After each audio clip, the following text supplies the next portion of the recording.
Hello once again, 49ers faithful, and welcome back to another episode of 49ers Playbook on the channel that's trying to answer the whys and hows of the game. It was a tough win in Seattle, and an already injured 49ers team came out of the Emerald City with 4 more injuries to starters in Ben Bartch, George Kittle, Juwan Jennings, and Brock Purdy. The team has to weather the first portion of this season and get and stay healthy and gel. The injuries aren't just taking their toll in good players not playing, it's taking its toll in the team struggling to execute as a unit. Especially on the offensive side, where the offensive line looked like a unit that had only had one live game drive since last year. Credit Seattle's defense and Mike Macdonald for an aggressive and attacking game plan. That caused a lot of issues in the run game and was also able to pressure Purdy on nearly 2/3 of his dropbacks. But the defense rose to the challenge and forced 2 turnovers while holding Seattle to just 13 points. So let's jump to the film and take a look at some of the good and not so good from the game to see how the 49ers came away with a tight win versus the Seattle Seahawks. You're watching Johnny Dell's Football Academy.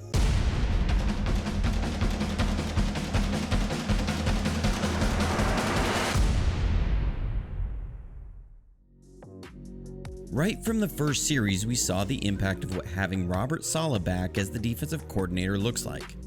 We start out with a heavy pressure look, and Seattle is in a 4-strong look. With a tight end, the lone eligible receiver to the boundary side, and Diamador Lenore on the tight end, then Jackson, Smith, and Jigba going in motion and no one traveling, this all gives a zone indication. Seattle is running an Ohio, or what Kyle calls a Tony concept, with a protection release fade paired with a stick route, where it'll sit down versus zone and runway versus man. With the zone indicators pre-snap, Darnold is expecting his tight end to sit down on the route, but post-snap the 49ers are in man coverage with rookie Marquise Siegel on the tight end. You can see Darnold begins his windup, but the post-snap change causes hesitation as Darnold is expecting his tight end to sit, but he runs away. So he resets to try and make the throw, but the pressure got home and the pass goes off his own tackle's helmet, leading to 4th down. From the end zone, we'll see the pre to post snap work and coverage disguise buys the defensive line just enough time. We're going to bring Fred Warner and Yetur Gross-Matos on a stunt to open up a lane for Nick Bosa, and you get a free run at Darnold. This is the marriage of a cohesive scheme of coverage and pass rush, something we haven't seen in San Francisco for a while. On the offensive side of the ball, one thing that showed up over and over again was with the 49ers down so many pass-catching targets, Seattle had a concerted effort to try and mitigate the 49ers' running backs in the passing game, most likely as an attack plan against Christian McCaffrey. Here it's Juice, but Seattle is running a 2-deep fire zone, and the edge rusher will peel off to knock Juice off his route to the flat.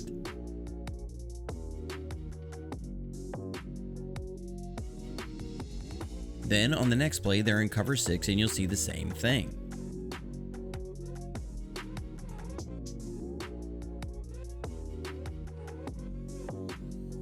Then again, on a different drive, the defensive end flies far upfield to take away a quick to the flat. The only thing that kept them from bumping CMC was that he was first motioned out. But I saw this a lot in the game. They clearly had an intentional plan to try and take away McCaffrey coming out of the backfield and try and force the ball to other receiving options. Another thing I saw far too many times to show all of them were they used a lot of exchanges in the run game. An exchange is when a first-level defender and a second-level defender will exchange gaps post-snap to force the offense to adjust in the first couple steps and to take away advantageous blocking angles. Here we're running our wide zone, and the way this would block out, you'd expect Ben Bartch to get up to the second level with Trent Williams reaching on the 4-eye. You'd expect Purdy and Brendel to work a combo on the 2-eye, with Brendel most likely being on a drive block, as reaching a 2-eye is tough, but that's the read that CMC is going to focus on. Is Brendel able to reach, or does he drive block? Knowing that's the one that's going to determine which gap he runs in, but you'd expect Purdy to be getting to the second level, and McKivitz will block out the end man. Post-snap, you can see the aggressive slant changes everything.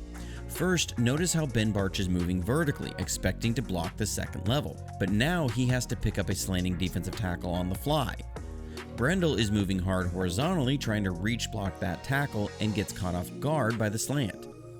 Purdy, like Bartch, was expecting to block to the second level and is also moving vertically at the snap, but now has to pick up the defensive end who slanted inside. And McKivitz, who was expecting to block the defensive end who slanted, now has to pick up another outside man, and no one executes their blocks well. Seattle did this time and time again. We did start to take advantage of this later in the game, but still struggled on a few plays and just had way too many negative runs that put the offense off schedule. But on the opening drive, we saw a big third down conversion and again, the impact of Christian McCaffrey. We're running a post route paired with a choice out China. Kyle calls this a blind and Seattle is in Tampa 2 zone. It puts the two underneath defenders in a triangle stretch. Normally in Tampa, you'd expect the Mike to carry the deepest man down the middle of the field. But because you have Christian McCaffrey coming out of the backfield, you see the Mike squares up quickly to get eyes on CMC. This is who Brock is reading, and once the linebacker squares to the line, he starts his windup to hit Ricky Pearsall right down the middle for a big gain. Then we hit George Kittle for a touchdown. This is where Brock is at his best, when he's able to read the subtle details in how a defense moves to work to the right spot. To the 3 receiver side, we're running a double post with McCaffrey on a choice route. This is your zone beater. To the 2 receiver side, we're running a choice concept, with Jennings on a corner route and Kittle on a choice route. Brock has to determine which side to choose based off the coverage of the defense. Pre-snap, we move Kittle around and no one travels or shifts, indicating zone. But right before the snap, you'll see the safety take a couple steps down. This is an indicator of man coverage on Kittle, and at the snap, you see the move in man on Kittle, where he has to work over the interference, which will then trigger an outbreaking route, and Brock hits Kittle for the touchdown. On defense again, it was great to see the team able and willing to stop the run. So in the past few years, a lot of teams have tried to attack our wide 9 with a lot of outside toss plays in various forms. Here, we're bringing Marcus Siegel on a run blitz, where he's able to blow up the tight end's block. Diamador Lenore comes up as a force defender, and D. Winters works quickly to the outside shoulder of the lead blocker, forcing everything back to Fred Warner, who's able to do what he does best, track and tackle. Then the next play, you see Seattle motions to an empty set, and we immediately check the play where Warner is going to come down, and we show a heavy pressure look. Seattle is running the same play we saw earlier, an Ohio or Tony concept. And last time, the tight end ran away, and Darnold was expecting him to sit, confused by the zone look and then man. Here, we're in a matching zone, which will convert to man. But we are using a sim or simulated pressure, dropping Micah Williams into coverage, and Fred Warner bluffing on a blitz and then dropping. This has the effect of a blitz by getting a free rusher, but it also confuses the tight end who runs his stick route as if it's zone, so he sits down, but Darnold was expecting him to keep running.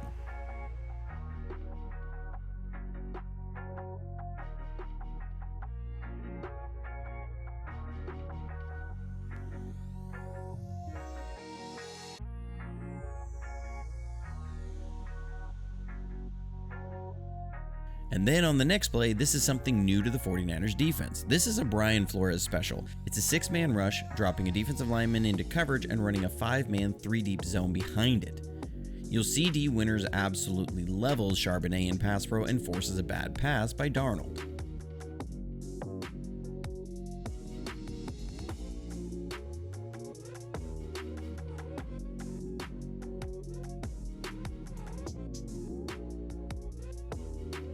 Back on defense again, not every play by Micah Williams is going to show up on the stat sheet. Here, the Seahawks are trying to run a screen with the center and left guard getting out to block, but Williams holds both guys up long enough where D. Winters is right there with no blockers in front of him covering the screen.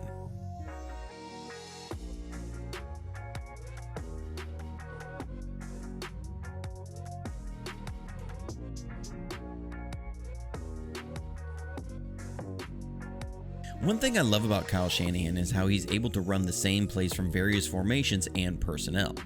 It'll be the exact same plays, but hide it from the defense. I won't get into the weeds, but Seattle runs a lot of cover 6, which in their version, they'll match deep in breakers from the number 1 receiver.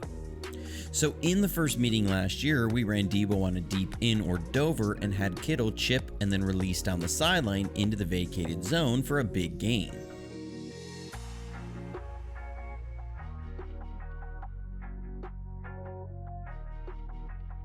This year, we're running the same play and Seattle is in the same coverage, but we're in a different formation and we run Robinson on a different pre-snap motion, have Jennings on the Dover and Juice on the route down the sideline, but we get the same result.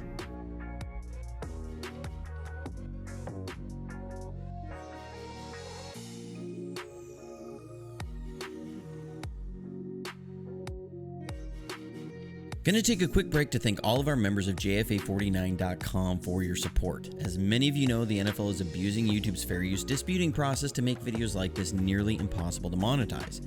You may see ads on them, but that's going to the NFL. This is why we need your support. To offset what is happening, we need to add 70 to 150 new members to the team to become a part of our coaching staff. Your direct support is what will make the continued production of these videos possible. Please consider becoming a member of our website, JFA49.com, or our Patreon. Also, you can now join me live on game days for live commentary at liveonassist.com with the ability to sync my broadcast to your TV to hear the reactions and commentary live with what is happening on the screen.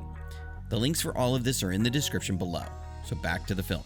But there were just too many negative runs, and I think Dominic Puni is not quite healthy yet. He played probably the worst game I've ever seen from him. Here, he absolutely blows his block, and if he makes this, CMC might get in for the score.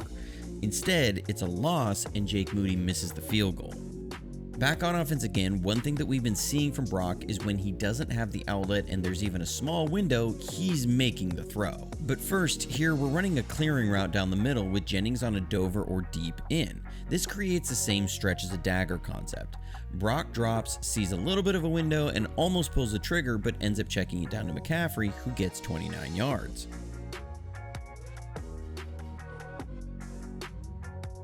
Well, a few plays later, we're going to try and hit a dagger off of a run fake.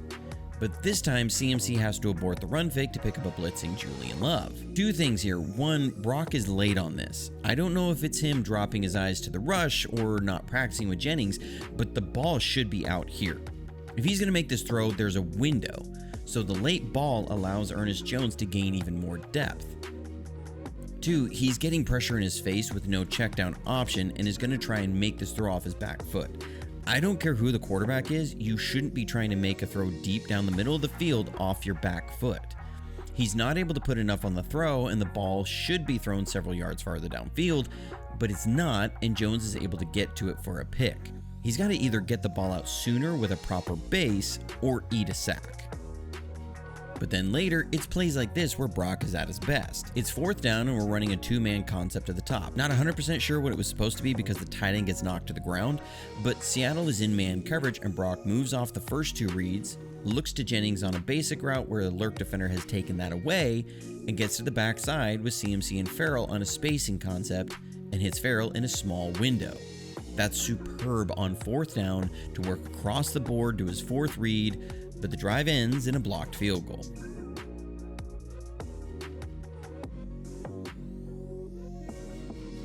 Back on defense, D Winters had a really nice game and I wish I had time to show more. We're running a Fangio staple, cover 4 tricks, which will put the 2 receiver side in man with cover 4 to the 3 receiver side with the backside safety cross keying to the trip side. What that means is your will or weak side linebacker, which is D Winters, has to be able to cover in man in a lot of space, and that's exactly what he does here.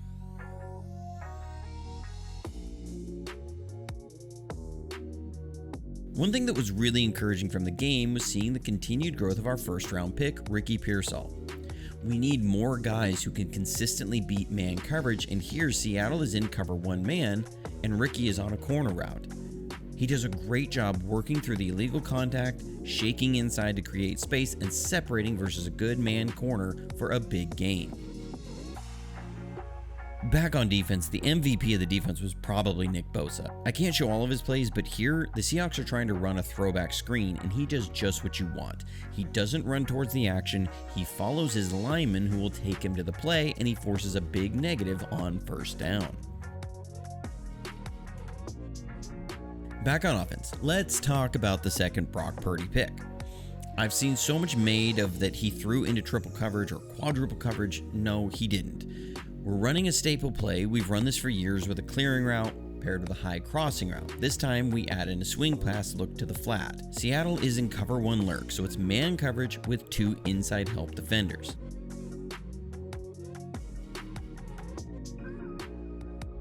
This is the point in the play where Brock is making a decision to throw this ball. It's not a great decision, I'm not saying that, but it's not triple coverage. Seattle's defenders were giving no concern to Tonjes and MVS. They're going to attack the high crossing route so fast. Yes, this isn't a great decision. No, he didn't throw into triple coverage. Ricky was 1v1 when Brock made the decision, but hadn't won well enough. Brock probably needs to either eat a sack or go off schedule here. But on defense, they're able to keep this to a field goal off a great play by Renardo Green. It's third down and we're coming with the same Flores special as earlier. 6-man pressure, 3 deep, 2 underneath. It's a good call by Seattle as they're running that Ohio or Tony again, but Renardo Green reads this so well to first carry the vertical, then attack the flat route and keeps it short of the first down. And this sets up Brock for a game-winning drive. First, we bring Tonjes in motion and Seattle will be in cover 3, and we're running what Kyle calls a train route. It's a double move on the outside. This is such great execution by both Pearsall and Brock for a pinpoint throw to take advantage of an aggressive outside corner.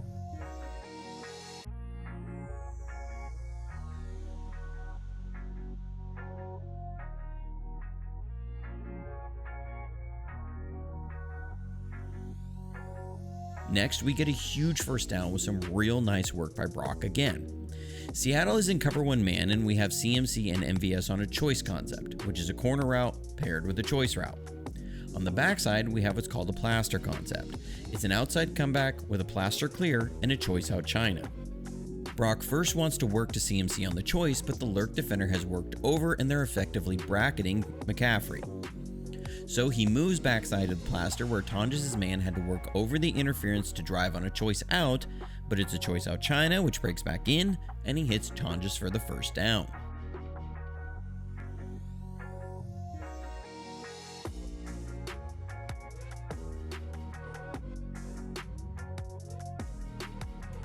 Then there's the touchdown.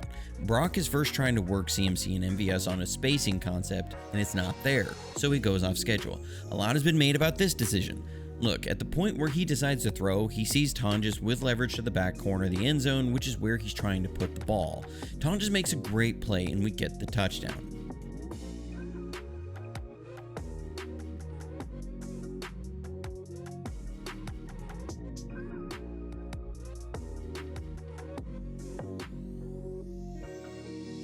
Then Bosa seals the game with the forced fumble and recovery. In all, it wasn't always pretty, but it was a win, and you take every single win you can get. The biggest challenge the team has got to figure out is how to stay healthy. They've been far too injured the past 15 months and have to find a way to keep and maintain guys healthy. That's what it feels like this season is hinging on. Hope you enjoyed the video. Like and subscribe if you haven't already, and be sure to hit the notifications button to be alerted to when a video goes live and to catch every episode of the JFA podcast Mondays and Fridays at 7:30 a.m. Pacific Standard Time. But until next time, stay safe, stay healthy, and go Niners.